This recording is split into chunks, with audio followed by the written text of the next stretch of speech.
한국사의 최종 정리.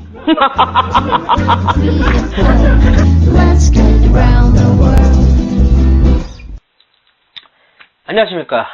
공무원 한국사의 최종 정리 주방교사입니다. 예, 반갑습니다. 예. 공무원 한국사의 최종 정리죠. 예. 자, 이번 강의는 26강이죠. 26. 출제 순위 96. 근대 문화 볼게요. 별로 안 남았네요. 그죠? 예. 끝까지 힘내도록 합시다.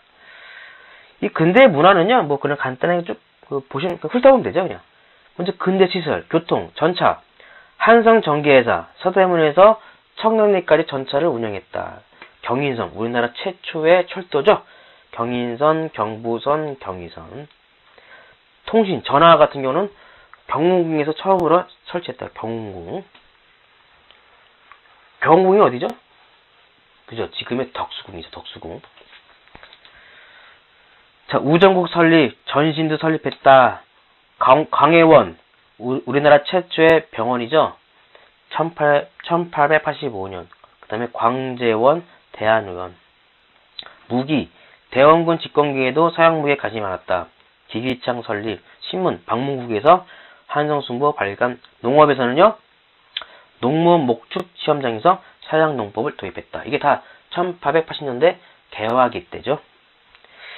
자, 그럼 언론. 자, 이 부분 중요하네요. 언론. 언론과 학교가 중요해요. 언론, 한성순보, 우리나라 최초의 관보죠. 한문신문이고, 개화 정책을 홍보하기도 했다. 뒤에 한성주보로 개편됐다. 독립신문, 우리나라 최초의 민간신문, 한글판, 영문판이 있었다. 계몽세상을 전파했다. 제국신문, 한글신문이에요. 그래서 주로 서민과 부녀자가 애독했다. 황성신문, 국화문 혼용체, 유림충이 주로 애독자였고, 장지연의 시일화 방송대국을 게재했다. 강무개혁처럼 전륜적인 개혁과 서양 문물 도입을 주장했다. 그 다음에 대한매일신보가 중요하죠. 1904년. 양기탁과 영국인 베델이 공동으로 발행했고요. 당시가 영일 동맹관계였죠. 그래서 비교적 다른 신문에 비해서는 비교적 자유롭게 항일을, 그러니까 반일 노선을 주장했어요. 비교적 자유롭게. 수능 한글판, 국화문 혼용, 영문판이 있었다. 폭넓은 독자층의 지지를 받았고, 국채보상운동을 주도했다. 을사조약 부당을 폭로하는 고종의 친서를 발표했고, 신민의 기관지 역할을 담당했다. 대한매일신보 잘 기억해두세요. 학교, 원산학사, 함경도 덕원 주민들이 설립했다. 우리나라 최초의 근대적인 사립학교. 동문학, 외국어 교육, 통역관 양성. 그래서 이거 통변학교라고 그랬죠. 유경공원, 1886년. 주로 양반자제가 입학, 최초의 근대적 공립학교.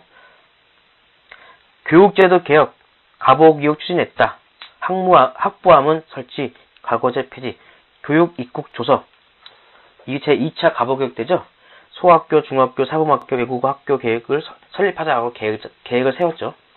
선교사 설립한 학교가 있죠. 배제학당, 이화학당, 경신학교, 숭실학교. 근데 그 문제 있죠. 2008년도 지방제 문제. 이거는 참 문제가 이게 참 더럽죠, 사실은. 지저분하죠. 아니, 학교가 설립한 학교를 어떻게 순서를 설립한 놈들은 누가 알아요. 중요한 사건 빼고는, 중요한 학교를 빼고는. 그렇잖아요. 그러니까 이런 문제는 참 좋은 문제는 아닌 것 같아요. 그러니까 배제학당은 1886년, 이화학당은 1886년, 경신학교는 1886년, 숭실학교는 1897년입니다. 민족 지도자가 설립한 학교는 흥학교, 1895년, 보숭학교는 지금의 고려대학교죠. 1905년. 원래 보숭학교는 세운 사람이 누군지 아세요? 이용익이고, 나중에 나중에 김정수가 이걸 이제 인수한 거죠. 오선학교, 1907년. 오선학교. 이거는 누가 세운 거죠? 이승훈이죠, 이건. 정주에서. 대성학교는 안창호. 평양에서 세운 거죠. 1908년. 국학연구, 목적, 국권회복, 민족의 주체성, 고칠. 자, 국사, 영웅전이 많이 만들어졌죠? 이순신전, 을지문덕전, 강감찬전, 최도통전. 최도통은 누구냐? 최영 장군이에요. 외국 역사, 월남 망국사, 미국 독립사, 이태리 건국 상벌전. 이걸 쓴 이유는 뭐냐면 다 보여. 망국사, 독립사, 다 건국 이런 거 다 보여. 다른 나라의 어떤 건국, 망국 이걸 보면서 우리도 교훈을 얻자는 거예요.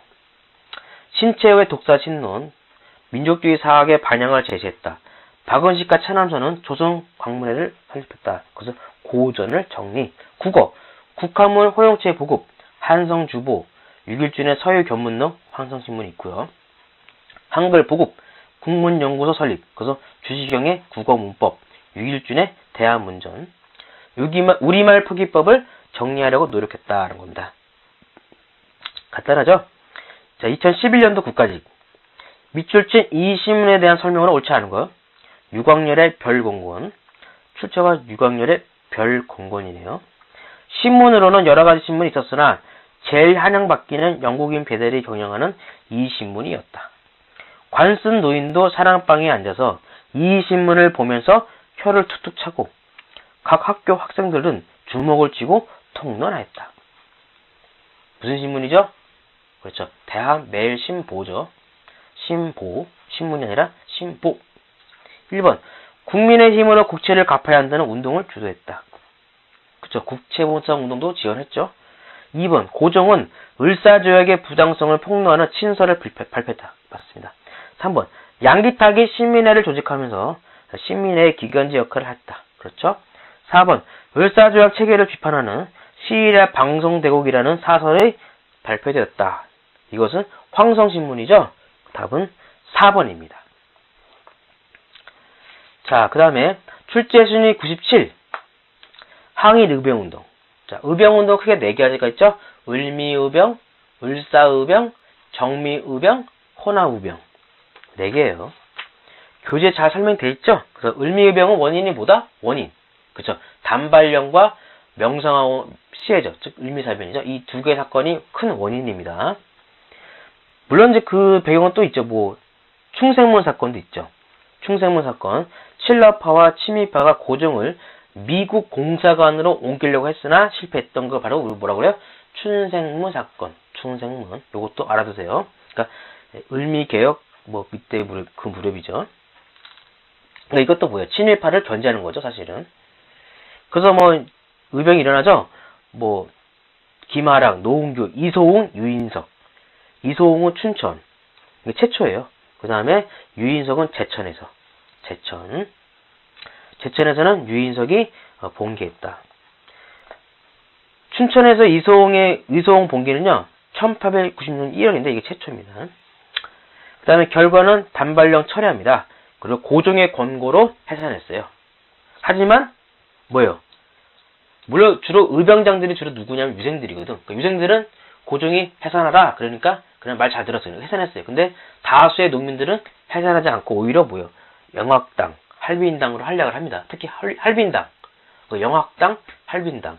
그래서 다수의 농민과 뭐 유랑민, 노동자들은 할비인당을 조직을 해가지고 막 이렇게 남 모르게 막 이렇게 농민들 같은 이제 농민들 도와주는 그런 활동을 합니다. 그래서 할비인당을 그래요. 할비인당. 홍길동에서 나온 게 할비인당이잖아요. 그러니까 가난한 사람을 도와준다 뭐 이런 거잖아요. 을사의병, 을사조약 체결로 일어났다. 그래서 뭐 과정, 장지연의 시일에 방송되고 뭐 게재, 민영환 자살, 조병세 자살, 충남 정산 홍주성에서는 민종식, 정복 태인에서는 최익현, 임병찬 의병봉기. 이때 최익현은 체포되고요. 스시마 섬에서 걸고 단식하다가 돌아가시죠. 그리고 임병찬은 누군지 아세요? 임병찬?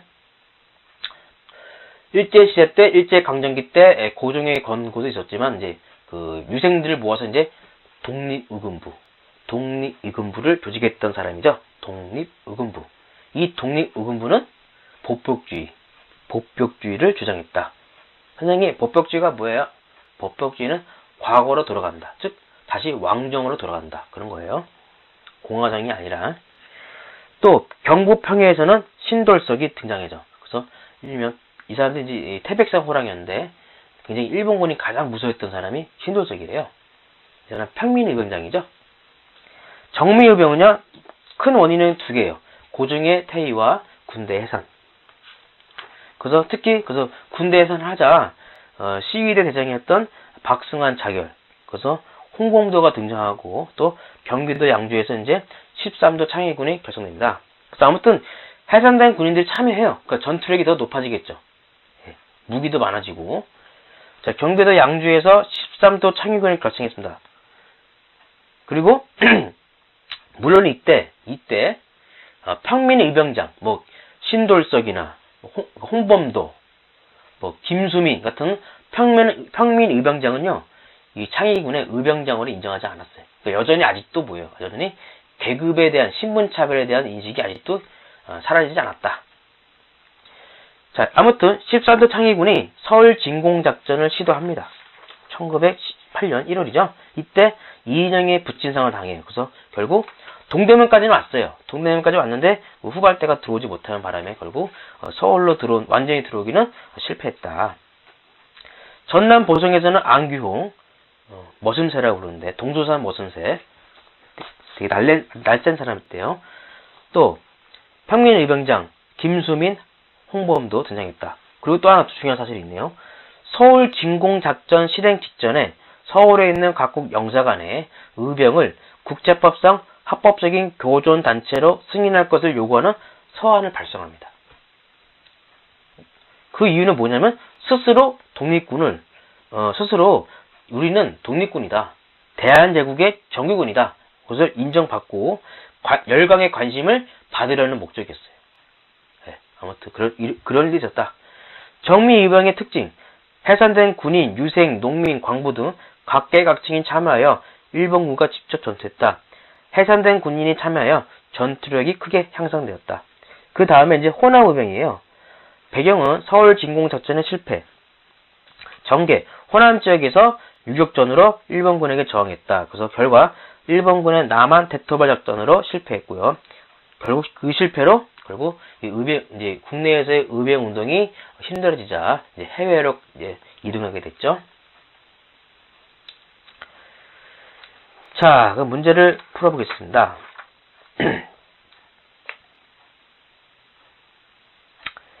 2011년도 지방직. 다음 표는 항일 의병의 전투 상황을 나타낸 것이다. 표에 나타난 시기에 의병 활동에 대한 설명으로 옳지 않은 것. 이 문제 괜히 골랐네요. 표가 있어가지고 말하기 더 힘든데. 일단 했으니까 한번 해보죠. 표가 있는데 이게 2011년도 지방직 문제예요. 연도 1907년부터 8년, 9년, 10년, 11월까지 이게 전투 횟수와 참가 의병수를 보여주는 거예요. 1907년에는 전투 횟수가 323, 그다가 이제 1452, 898, 147, 33. 참가 의병수는 44,116, 6만, 약으로 할게요. 약 7만, 약 25,000, 약 1,900, 약 200, 210. 보면은, 가장 이제 그 숫자가 큰 곳이 어느 때는 1908년이에요. 1908년이 가장 격심했다. 1908년, 9년 이때. 자, 1번. 옳지 않은 거예요. 1번. 해산된 군인의 합류로 전투력이 크게 향상되었다. 그렇죠. 그러니까 1907년에 이제 해산당하고 나서 1908년, 9년까지 이렇게 특히 8년에 집중적으로 이렇게 말았던 것은 뭐냐면 정미의병이 이제 확산되었구나 알 수 있어요. 맞는 말입니다. 2번. 일본의 남한 대토발 작전으로 인해 의병 투쟁은 크게 타격받았다. 그렇죠. 1909년, 10년을 거치면서 어때요? 점점 줄어들어요. 그 왜 그러냐면 일본의 무자비한 학살, 남한 대토벌 맞습니다. 3번. 전국의 의병부대가 연합전선을 형성하여 서울 진공작전을 시도했다. 맞죠? 4번. 평민 출신 의병장인 신돌석이 등장하여 호남 지역에서 유교전을 벌였다. 신돌석은 호남 지역보다는 주로 영남이죠. 경상도입니다. 그래서 답은 4번이네요. 자, 그 다음 출제 순위 98. 고대 국가로 성장. 자, 고대 국가는요. 자, 일반적으로 국가는요. 군장 국가, 연맹 국가, 고대 국가예요. 군장 국가는 주로 청동기 때 등장한 건데 고조선이 대표적이죠. 그래서 재정일치 이런 거 최초의 국가죠. 연맹 국가는 철기 시대입니다. 그래서 재정분리 왕이 등장합니다. 왕권 등장. 그러나 왕권의 힘은 약했다. 오히려 족장들이 강했고요. 그래서 대표적인 사례가 부여, 또 뭐죠? 초기 고구려, 가야 이런 거죠. 고대 국가는 더 왕권이 더 중앙 집권화된 거예요. 그래서 중앙 집권적 국가라고 그래요. 특징은 영토 확장, 정복 활동, 율령 반포, 율령, 불교 수용, 관등제 마련, 신분제 마련, 관복제 마련, 또 뭐 했어요? 뭐 왕위 세습, 또 이런 거예요. 그러니까 중앙 집권적 국가를 우리는 고대 국가로 말한다. 그래서 대표적인 나라가 삼국이죠. 고구려, 백제, 신라. 또 다른 말로는 정복 국가로 말하기도 합니다. 정복 활동도 되게 중요시하기 때문에 어떤 학자들은 고대 국가를 정복 국가라고 부르기도 합니다. 이 고대 국가의 그 정비의 순서는요, 고구려가 먼저예요. 고백신. 예, 고구려가 먼저 삼국 중에서 가장 먼저 중앙 집권적 국가를 정비했다. 삼국의 성립과 발전은요, 그 교재 보면 표 있죠? 그 표를 제가 정리해봤어요. 잘 이렇게 보시면 돼요, 그냥. 그래서, 고대 국가는 어느 왕 때? 고대 국가는 이제 고구려는 태조왕, 고이왕, 내무왕, 율령은 소순이왕, 고이왕, 버프왕, 불교는 소순이왕, 침류왕, 버프왕, 정복 활동은 광개토대왕, 장수왕, 그 다음에 백제는 근초고왕, 신라는 진흥왕, 전성기는 장수왕, 근초고왕, 진흥왕. 이렇게 외우면 되지. 고대 국가 순서는 고백신, 그래서 2, 3, 4, 2세기, 3세기, 4세기예요. 근데 전성기 순서는 백고신.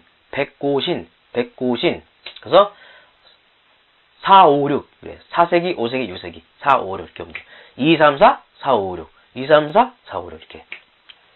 이렇게 외우면 좀 기억하기 쉽죠. 삼국의 통치 조직. 잘 아시죠? 관등제는 고구려, 백제, 신라예요.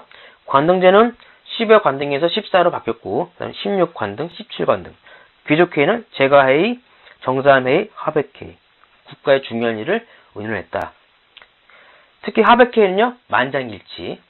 수상은 대대로 망리지, 상자평, 상대 등. 중앙관리는 형사자, 육자평, 22부, 병부, 집사부. 특히 신라의 병부는요, 버프망 때 만들어졌죠? 신라 최초의 중앙 간부입니다. 그리고 고구려에 형사자가 있죠? 이게 좀 달라요. 그 형사자는요, 좀 이게 관리를 두 개의 계열이 있는데, 그러니까 형은요, 그 지방 족장 출신이에요. 그리고 사자는요, 행정 출신. 그래서 약간 다르다는 거. 중앙 통치, 5부, 6부죠. 고구려는 5부, 5방. 잘못 얘기했네. 고구려는 중앙과 지방이요. 고구려는 5부, 5부. 백제는 5부, 5방. 신라는 6부, 5주. 그죠? 지방에는 욕살, 방영, 군주를 파견했다. 그 삼국의 통치는 지방관이 군사도 담당했기 때문에 군사와 행정이 결합되어 있다. 왠지 아세요? 그 당시에는 전쟁이 많았죠. 그래서 그런 거예요. 항상 전시체제였기 때문에 전쟁이 많았기 때문에 그렇다라는 겁니다. 2011년도 지방지 풀어볼게요. 삼국 초기의 통치 구조에 대한 설명으로 옳지 않은 것은 1번 고구려의 5부나 신라의 6부가 중앙의 지배 집단이 되었다. 그렇습니다. 2번 각 부의 귀족들은 각자의 관리를 권유했다. 그렇죠. 예를 들면은 고구려 같은 경우는 대가들이 각자 뭐예요? 뭐 선인, 조위, 권유했잖아요. 그죠? 그 선인, 조위 같은 애들 권유했잖아요. 3번 각 부는 독자적인 대외 교섭권을 가지고 있었다. 아닙니다. 아무리 이 부들이 힘이 있더라도 이 대외 교섭권, 즉 외교권은요, 왕이 갖고 있습니다. 그래서 3번이 틀린 거예요. 4번 국가의 중요한 일은 각 부의 귀족들로 구성된 회의체에서 결정했다. 그렇습니다. 그 답은 3번이다. 자, 출제 수준이 99 가야. 자, 건국. 김수로가 아유타국 공주 허황옥과 결혼했다. 허황옥은 이제 아유타가 어디라 보면 이제 확실히 두 개예요. 인도냐 아니면 저기 태국 쪽이냐. 그래요. 아무튼 우리나라는 아니에요. 저 남방계라는 거예요. 그래서 남방 문화가 한반도의 전래되었음을 의미한다 그래요. 혹시 여기서 김수로는 김해김 씨 시조죠, 시조. 그러니까 김해김 씨도 있고 또 허씨도 있죠. 우리 허씨, 김혜호 씨가 있을 거예요. 김혜호 씨도 원래 김해김 씨였어요. 그러니까 이 허황옥이죠, 허황옥 관련된 거예요. 허씨, 김혜호 씨. 그리고 인주희 씨 있죠, 인주희 씨. 인주희 씨 있죠. 이자겸 할 때 있고 인주희 씨. 인주희 씨도 원래는 인주희 씨가 아니었어요. 원래 김해김 씨였는데 이 사람이 누군지 모르겠는데 이 사람이 이제 그 당나라에 갔다가 그 당나라 성이 이제 이 씨예요. 그 성을 사성 받아가지고 이 씨를 이렇게 바꿨어요. 인주희 씨라고. 아무튼 김해김 씨, 김해김 씨, 그다음에 김혜허 씨, 인주희 씨는요 같은 뿌리예요. 그래서 서로 결혼 안 한다고 그러죠. 김 씨랑 허 씨랑. 자, 과정. 자, 3세기 무렵의 비옥한 낙동강 유역을 기반으로 정기가야가 성립했고요. 400년이냐 광개토대왕의 침략을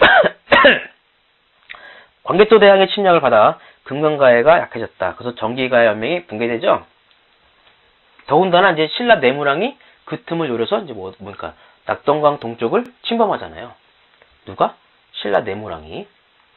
5세기 후반에는 대가야 맹주라는 후기가야가 성립합니다. 물론 그 전에 또 하나는 빠뜨리기인데 또 왜 이렇게 정기가야가 붕괴된 이유는 또 뭐가 있냐면 이런 대외적인 침략도 있지만 또 이 당시 이 금강가야는 뭐가 유명하냐면 철이 유명하죠. 근데 이미 그 전부터 이 낙랑군에 철을 수출했어요.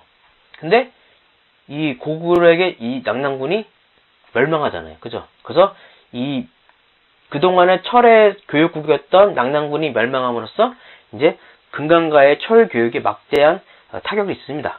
그것도 하나의 원인입니다. 정기가야 연맹 붕괴의 한 원인이다라는 거. 낙랑군의 멸망으로 철 교육에 타격을 받았다. 이런 거. 5세기 후반에 대가야를 맹주로 하는 후기가야 연맹이 성립되었다. 대가야와 신라가 결혼동맹을 맺었다. 522년.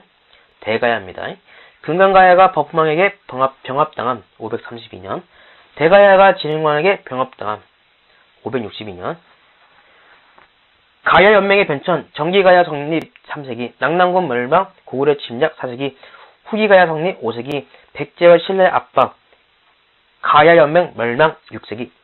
특징, 고대 국가를 발전하지 못하고 연맹 국가에서 머물렀다. 낙랑 규슈를 잇는 중개 무역과 변형사를 발전했죠.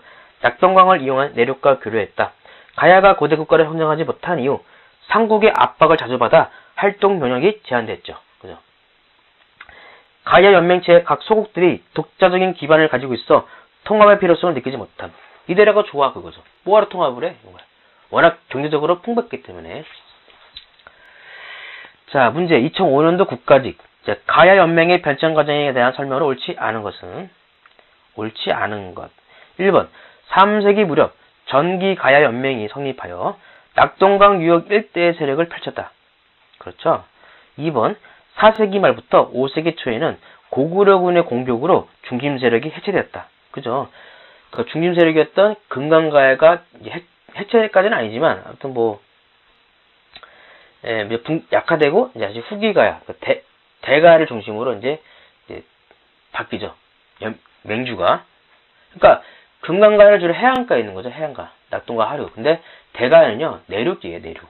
그럼 왜 선생님 그러면 왜 하필이면 대가야가 왜 후기가야의 맹주가 되었나요? 왜냐면요 이 대가야도 나름대로 되게 막강 경제력이 되게 풍부한 나라예요.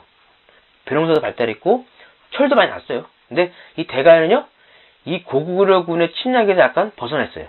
그래서 침략에 대한 피해가 그렇게 크지 않았어요. 요거 때문에 이제 이 대가야가 이제 고령이죠. 경북 고령. 이 대가야가 후기가야를 이끌을 수 있었다. 그 침략을 많이 받지 않았다. 워낙 내륙이기 때문에. 3번 5세기 후반 대가야를 새로운 맹주를 정하여 후기가야 연맹을 이룩하였다. 맞죠? 4번 6세기 초반 금강가야는 백제, 신라와 대등하게 세력을 다퉜다. 이미 약화됐죠. 그래서 그럴 일이 없죠. 이미 금강가야는 금강가에는 고구려군의 침략으로 거의 약화됐습니다. 맹주의 자리에 있었어요. 대등할 수가 없죠. 답은 4번이 좋습니다. 4번. 자, 출제 순위 100. 자, 비변사. 초기 때는 삼포외란을 계기로 만들었죠. 1510년에 중종 때 설치했죠. 임시기관. 그러니까 임시로 국방이나 군사 문제를 회의하던 기관이 있습니다. 그러다가 을묘외변, 1555년 을묘외변으로 상설기관으로 강화됐다. 또 하나 더 있죠? 을묘외변, 재승방략 체제를 채택했죠? 진권체제를 포기하고, 이것도 알아두시고. 그러면서 임진왜란과 호란을 겪으면서 붕당 정치기 때는 최고 권력기구로 성장하고요. 특히 세도 정치 때는 완전 최고 핵심 권력기구로 격상되었다. 자, 구성은 교재 잘 나와있죠? 도제조, 제조, 부제조, 낭청. 그죠? 특징. 시임대스님. 그러니까, 우선 시임 원임인데, 시임은요, 현직이고요. 원임은 전직이에요. 시임대신, 그러니까 정승이 비변사를 주도했다. 또 상피제가 적용되지 않았다. 특별한 이유가 없으면 매일 회의를 했다. 합자로 운영했다. 그러니까 이 비변사도요, 어떻게 보면 합자기관이에요. 그러니까 우리 귀족회의처럼 합자. 의정부도 합자죠? 비슷한 맥락이죠. 제조는 성격상 분류에 따라 전임 당상, 예겸 당상, 직임상에 따라서는 유사 당상, 국원 당상인 게 있는데, 이건 그냥 이건 잘 물어볼 수 없죠. 이거는 자세한 부분이라서 교재를 참고하세요. 결과 비변사 기능이 강해지고 의정부와 육조의 기능이 축소되었다. 그죠? 왕권이 약해지고 비변사가 붕당 정치에 주된 권부가 되었다. 자, 2007년도 9까지. 그러니까 이것은 뭐랑 비슷해요? 이 비변사는 고려시대 때 도병마사 비슷하죠. 도평의사사. 비슷한 맥락이네요. 조선 후기 정치구조의 변화 내용과 가장 거리가 먼 것은 1번. 3사의 언론 기능은 영조 때에 폐지되었다. 3사의 언론 기능은 영조 때에 폐지되었다. 3사가 없어진 건 아닙니다. 3사는, 물론 3사가 붕당 정치에 이제 이용되고 변질됐지만은, 그렇다 해가지고, 폐지된 것은 아니죠. 답은 1번이네요. 오히려 영조 때는 뭡니까? 이조 전랑의 권한을 축소했죠. 그죠? 네. 그리고 정조 때는 완전하게 뭐예요? 정조 때는 완전히 이조 전랑 중에 뭐 있어요? 자기 후임자 추천권이 있죠? 그거 완전 없앴죠. 2번, 의정부와 육조 중심의 행정체계가 유명무실해졌다. 그러네요. 3번, 전랑권은 영조와 정조 때의 탕빵 정치를 거치면서 혁파됐다. 맞죠? 방금 설명드렸죠? 영조 때는 3사에 대한 인사권을 없앴고, 정조 때는 그나마 남아있던 자기 후임자 추천권을 완전히 없앴다. 그래서 영종조 때는 이조 전랑의 권한을 완전히 축소시키고 없앴다는 거예요. 맞아요? 4번, 비변사의 기능이 강화되어 고위관직의 인사 문제까지 관여했다. 그렇습니다. 그러니까 모든 정무를 독단한 거예요. 모든 행정, 군사, 심지어는 그 세자 빈을 간택하는 일까지 간섭했어요. 그러니까 할 일이 되게 많은 거죠. 자, 그다음 출제 순위 101. 조선 후기의 대외 관계 볼게요. 통신사 파견. 조선 후기입니다. 1607년부터 1811년까지. 쭉 읽으면 되죠, 그냥. 임유애란 뒤 독국과 막부, 에도 막부의 통교 요청으로 시작되었다. 1811년까지 총 몇 번? 12번 파견했다. 외교와 문화 전파에 큰 역할을 담당. 물론 일본의 요구에 따라 온 거예요. 와달라고 초청에 의해서.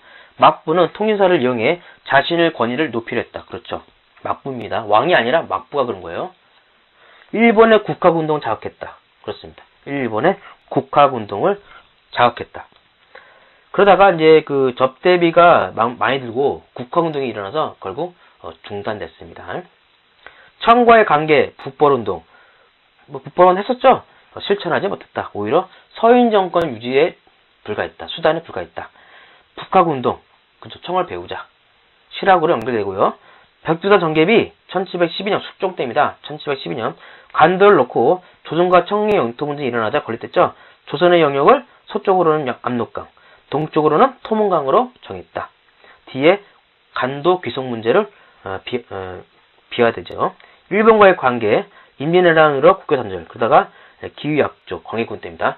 기후약조 체결합니다. 부산포의 외관 설치, 제한된 무역을 허가했다. 통신사 파견, 처음에는 포로 세안을 시작했다.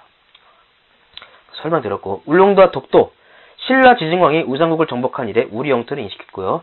안영복이 수종 때 울릉도와 독도를 막부로부터 우리 영토를 인정받았다.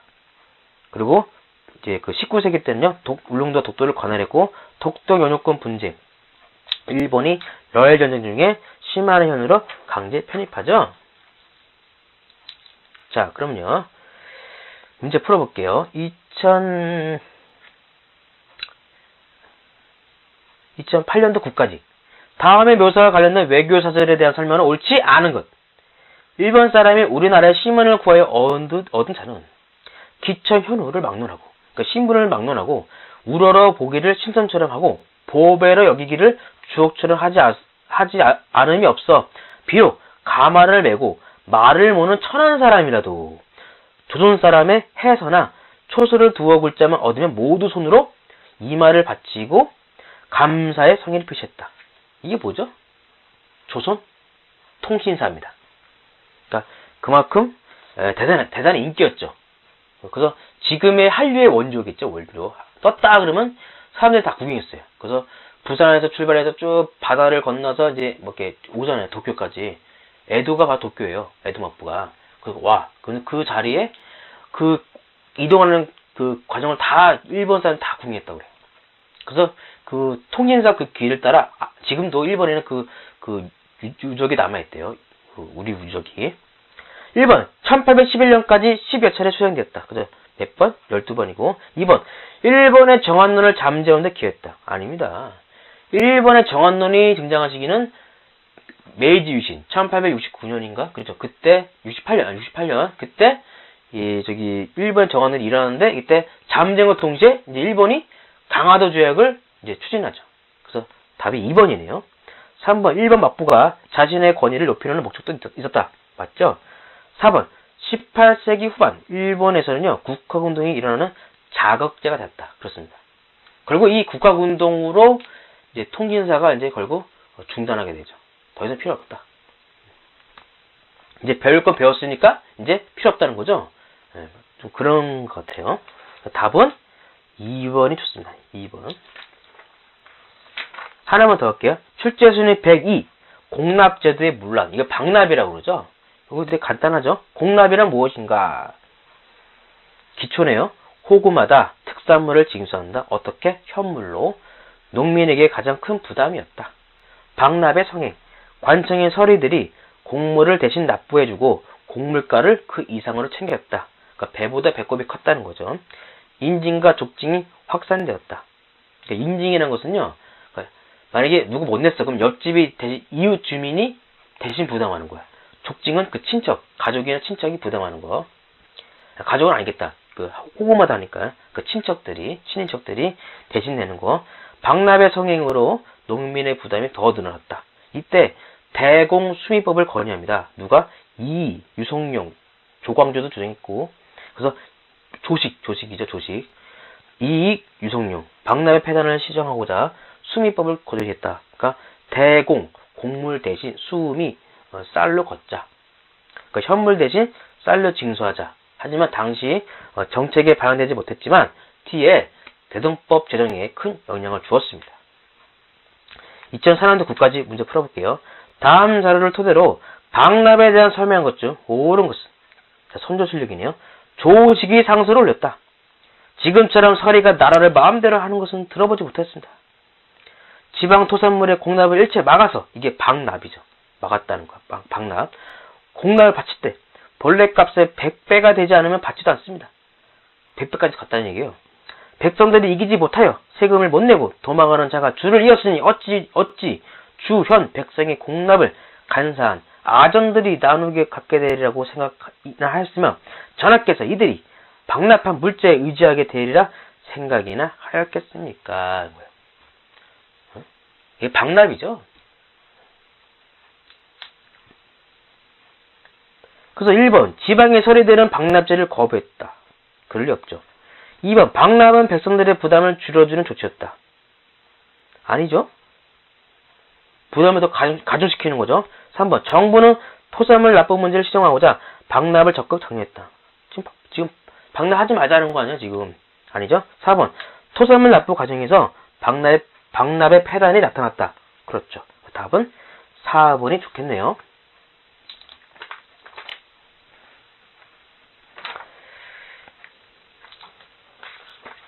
자, 하나만 더 할게요. 이제. 다음번에 간단해서 출제순위 103이 조선의 사상정책, 성명을 제외됐어요. 업불정책이죠. 유교주의 정책에 따라 불교를 배척했다. 승려를 통제하기 위해 도초제를 시행하죠. 나중에는 성종 때는 아예 이거 폐지하죠. 그래서 승려가 되는 길을 완전히 원천적으로 봉쇄합니다. 도초제 폐지. 그러나 왕실에서는 불교를 신봉했어요. 특히 세조는요 원각사를 중원하고 강령도감을 설치하는 등 불교를 되게 장려했어요. 나름대로 불교를 되게 좋아했던 왕이에요. 도교정책, 도교를 배척했죠. 국가의 권위를 높이기 위해 참성단에서 일월성신에게 제사를 지냈다. 또 소교서, 왕실 내에도 또 궁궐 내에서도 소교서가 있어요. 소교서. 이 소교서도 도교와 관련된 거예요. 물론 나중에 조광조가 이제 권위에 따라 이 소교서가 없어지죠.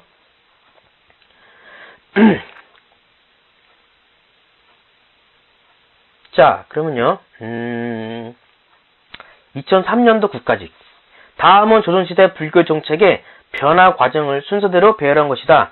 이러한 변화가 의미하는 것으로 가장 적절한 것은 종전의 남녀를 막론하고 승려가 되는 길을 먹지했다. 그죠? 원각사를 중건하였고 강령도감을 설치하여 불경을 간행하기도 했다. 선조공은 시행되고 있었던 승표 허가제인 도처제를 완전히 폐지했다. 그러니까 한마디로 뭐예요? 숭유억불이죠. 숭유억불. 그래서 불교를 성리학을 숭상하고 불교를 억제하는 것. 1번 승려의 자제를 향상시키는 과정이라 볼 수 있다. 아니죠. 2번 유머를 이념적으로 통합하고 체계화시키는 노력의 과정이다. 아니고. 3번 불교의 사회적 지위에 대한 이해로 불교를 장려하는 방향이다. 아니고. 4번 유교주의가 심화됨으로써 불교에 대한 압박이 가중되고 있다. 이게 바로 숭유억불이죠. 정답은 4번이네요. 정답은 4번. 자, 그러면 26강은 이렇게 정리하도록 하겠습니다. 이해가 되셨나요? 네. 그러니까 이 뒷부분 갈수록 되게 내용이 간단해서 지금 빨리빨리 주제가 빨리 넘어가고 있어요. 네. 아시겠죠? 이해하시죠? 네. 26강을 이렇게 정리하고요. 저는 다음 강의 27강으로 찾아뵙겠습니다. 감사합니다.